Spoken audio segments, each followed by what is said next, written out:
Today, we're watching videos of women who thought divorcing their husbands would make life better, but ended up full of regret. Stick around to find out what happened. Woman won $1.3 million in the lottery, and the first thing she did was divorce her husband. Denise Rossi won a cool $1.3 in the California state lottery, but kept her winnings a secret from her husband. She filed for divorce a few days later, and when the divorce was finalized, her husband Thomas still didn't know about her winnings. That itself is betrayal.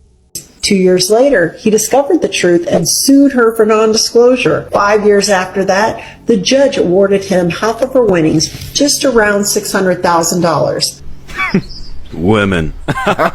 It's not smart to be shady in divorce, but I still think at $600,000, Denise would have said she got the better end of that bargain. She tried to keep it all for herself, forgetting that marriage is half-half. Soon-to-be ex-husband is leaving the house in about 13 hours, and I am now sitting in the grocery store parking lot, ready to go in and buy at least one bottle of wine, because I'm not sure I'm going to make it through the rest of the night without some help.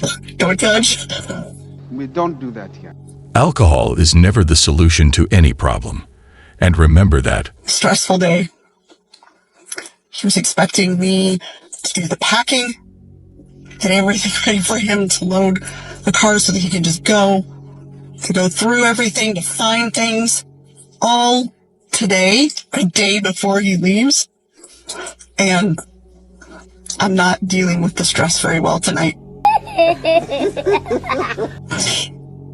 He's known that he was not only leaving the house, but leaving the state. I wonder how bad it was if he had to move across the state. This week he's known for 2 weeks. And he did not do a single thing with our son before leaving. Not a meal, not going to the movies, nothing. I don't understand that. I don't understand that at all. But I'm not crying because he's leaving. I am just upset for my son, for the things that I think that he's missing out on. But none of my tears tonight or tomorrow are about sadness for what's happening. Our marriage has been over for a long time. We've lived separate lives. I'm sure this won't stop him from spending time with his son after he settles down. For a long time, he has slept on the couch by his own choice for years. You serious? We have been roommates. And now, pursuing divorce is just to make things official so that he can completely move on with his life and I can move on with mine. I don't blame him. Sleeping on the couch for years is not easy. Because I still have hope for happiness and for good relationships and What do you mean by that? for friendships. And today, I could use some prayer, could use a little help, some positive, supportive comments, because I don't know how I'm going to get through the rest of today. So please send positive thoughts and prayers and anything you could think of my way to help me get through the rest of today and tomorrow morning. Thank you. Meanwhile, This is what the guy is doing. I'm glad you're getting a divorce. Mrs. Rivera, I will say this to you. You're foolish. You had a good thing. As soon as it wasn't a perfect thing, it made you angry. Nobody's ever going to be perfect. You most certainly are not perfect. And the next guy you get is not going to be perfect. And unless you're willing to put up with a little bit of, they say for better or for worse for a reason. It's not going to be all lollipops and sunshine. And when it's not lollipops and sunshine for your husband, you at least give him a lollipop. You might not be able to make the sun shine, but you can give him a lollipop, and you didn't do it. You decided that your marriage was about you, for you, and because of you, and when he hit a rough patch, you were like, I'm sick of you. Perfection only exists in our imagination, and once they know for a fact this information, they will only feel regret for their decision. I'm tired of it. You're not a king and wonderful anymore because you're not doing everything I want to. You're no longer Mr. Perfect, and I have no obligation to give anything to you. That's tired and that's sad, and he's a good dude. Mr. Rivera, you were cool until you got on that motorcycle and rolled off like you didn't have a kid. At no point in time do you get to do that. As a mother, she can't just, well, I'm not going to work now, so my kid's not going to have anything to eat. You didn't have a right to do that. So, take care of your kids. I agree with her. They are both at fault. Even if she doesn't take her marriage seriously, he has kids to take care of, so he can't leave that behind. I don't think I can ever love anybody like I loved my ex-husband. Most women can't say that. It's a hard thing for women to say. My ex-husband was a very sweet man. He took care of me like no other person would take care of me. He took care of me when I was seasoned. He took care of me when no one else was there. He was there. And so the love that I have for him, even now, I think will never be like, I don't know, never say never, but I don't know if I could love anybody the way I love him. Notice how she still loves him despite them divorcing for years. That just shows how good of a man he was. So when we first got here, my whole focus was school. He told me not to work, not to do anything. This man worked 2-3 jobs just to make sure I was going to school. Listen, you give props where props deserves. He worked his butt off to make sure I went to school. I got all types of degrees then. It's all types of degrees. Just kept on to school and kept on to school. Oh, your husband was cooking for you, right? Oh, cooking all types. Now you know that man was is a fancy man. You know he was cooking all types of stuff for me. That man did more than his best. Cook, I did not cook. I still don't know how to cook. I don't care. And not all of those relationships ends up bad. Not every relationship ends up bad because you fall for the person. It's the way you carry yourself. You can have your green card, they can have their green card, you can get together and your relationship can still go sour. It's how much watering you want to put into that relationship, right? Like, so I vowed for him and I need to throw that in his face like it was water. He'll start talking. I'm like, I'm about to call immigration on you. I'm about to call immigration on you. That's the thing about good men. You never remember the bad. All you remember is the good times. Immigration. Meanwhile, I'm scared. Meanwhile, I didn't mean it. I took him for granted. Right? Like, men needs to feel validated. Just like women want to feel validated, men want to feel validated. They want to feel important. And I think I took him for granted. I took the fact that he's always going to be there. He has nowhere to go. He loves me. And I took it for granted. I lost a sense of respect for him, the respect that you give a man to be able to help him to become the leader. I didn't do that. Children make mistakes.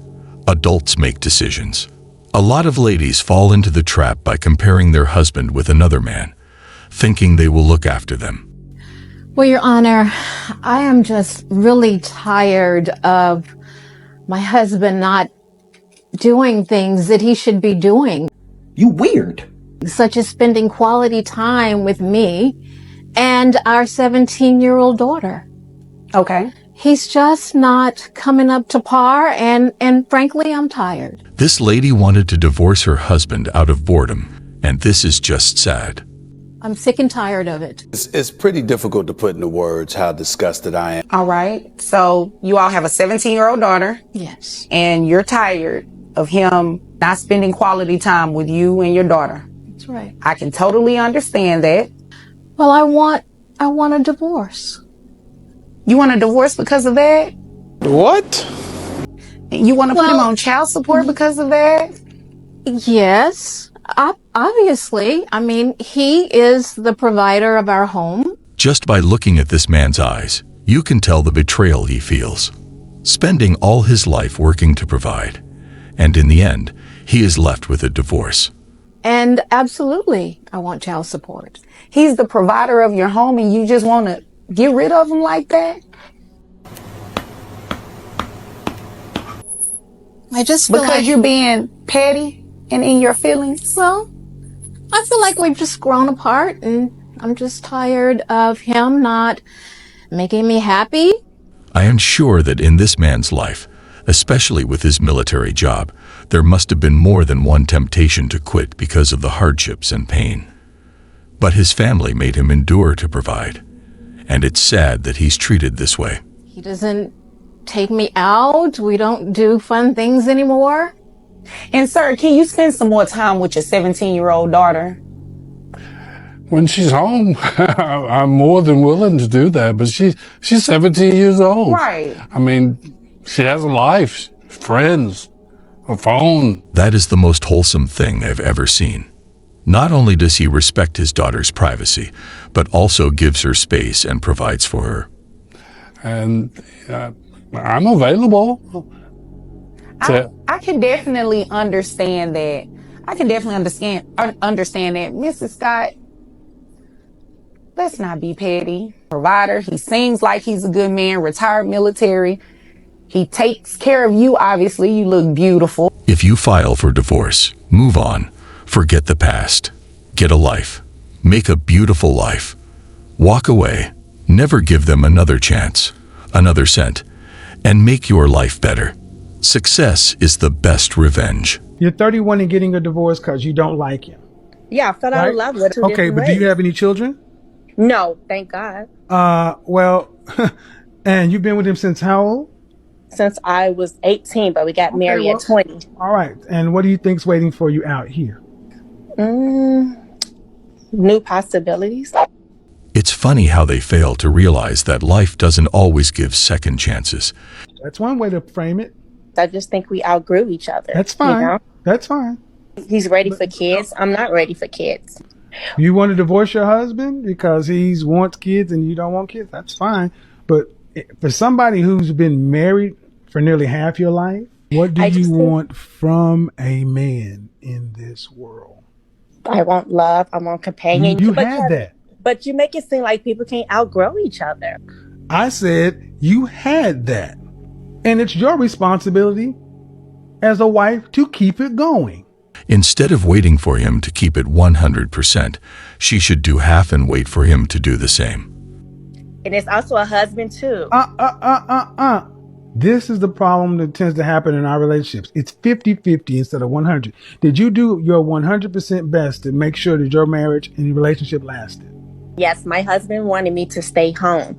I figured like since I went to school, I worked hard for my degree and my career. Why should I have to give it up? Especially when I don't have any kids. Okay. So your husband wanted you to stay home and you wanted to go to work. Yes. But Kevin, I work, I'm a nurse. Congratulations. But listen, I work with a lot of doctors. I wonder what her reaction will be once she realizes that divorce is a no going back process. Actually, so what? Ladies, I want you to pay attention.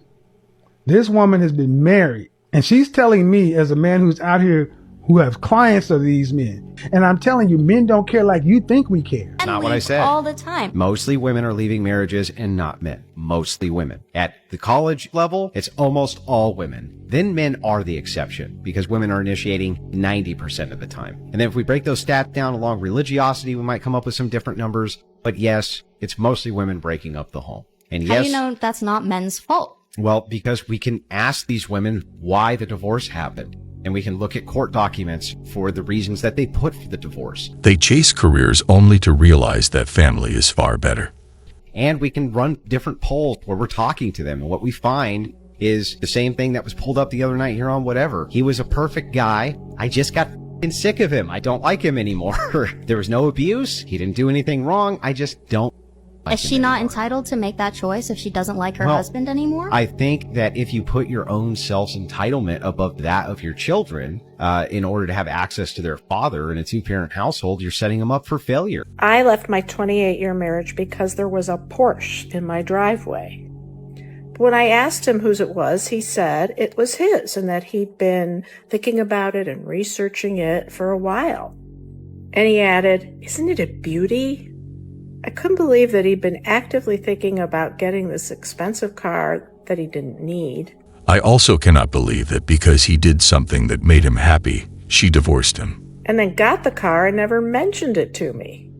No matter how hard I tried, he could not understand that I was upset that he completely left me out of this entire Porsche episode.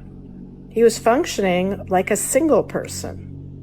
He got really angry and said that I was car shaming him and that he did not need to ask my permission. He was behaving exactly like a narcissist. There's no rational discussion with a narcissist. She forgot that even if they are married, no one owns the other. So still, each one has their individual lives, so she needs to respect that. I miss him so badly, and I wish I could go back and change everything. Because if I would have known what I was doing wrong then, I would have done anything to change it. It's rare to see them admit their regret, because most would say they lived their lives happily, when in reality, they would give anything to go back. Because I never wanted to lose him. I never wanted to push him into the arms of another woman. I've never been one that could handle my emotions very well. I'm not one that knew how to talk about my feelings, because when I would get hurt, it was easier to lash out than to actually admit and confront the fact that I was hurting. I was never one that could explain when I'm hurting and ask for help, because forever, I never really had anyone to help. It was always me against the world. Men will do anything to help their partners as long as the partner is honest and direct. And some women say they're fine when they're not. And as men are simple creatures, they will believe it. But I finally had someone in my corner. I just didn't have the tools I needed to be able to utilize that and to make him feel valued and worthy. I couldn't come out and just say what I needed. I would beat around the bush and make little hidden innuendos and ask of little things instead of just straight up saying, hey babe, I really need you because this is going on in my life. This is what I'm feeling, and all I need is you right now because you're my safe place. You're where I know that I'm okay. This is the consequence of not being honest. And instead, I would make these little suggestions here and there, and then when he wouldn't come through with it, I would snap and I'd get angry because I felt like I was all alone and like my feelings weren't being validated. And somehow over the last couple of years, me pushing him to be the man, the father, and the husband I knew he could be, somehow destroyed him and tore him down. Because she pushed him with a lot of expectations towards a perfection that cannot be achieved. I made him feel like he was unworthy. I hurt him in ways that I never knew I was hurting him. In all the ways that he built me up, I somehow tore him down. We both made many mistakes, and our family is destroyed because of these mistakes, and I'm not sure if it'll ever be able to go back together. I will always love him because he's the father of my children. It takes a lifetime to build a good life, and only one day to ruin it. And he was my best friend for the last 8.5 years. He made something of me that I never believed I could ever be. And it will destroy me, the fact that he's not here today. Because no matter what's going on, I just wish that he was the one that was here to hold me and to make me feel strong again, to make me feel safe in my own skin, and to help build me back up to where I thought I was. He was a good father. He was a good husband. And we both had our flaws. I miss him so badly. I wish I could go back and change everything. Because if I would have known what I was doing wrong then, I would have done anything to change it. I respect her for at least redeeming herself by admitting the truth. Because I never wanted to lose him. I never wanted to push him into the arms of another woman. And at this point, I just pray that we can find a way to remain friends and to figure out a way to be able to parent our kids together. Because in the end, no matter where I went wrong, where he went wrong, our children should not be the ones to suffer and pay the price. Unfortunately, children suffer the most because of divorces. Well, guys, that was all for today. We'll be back soon.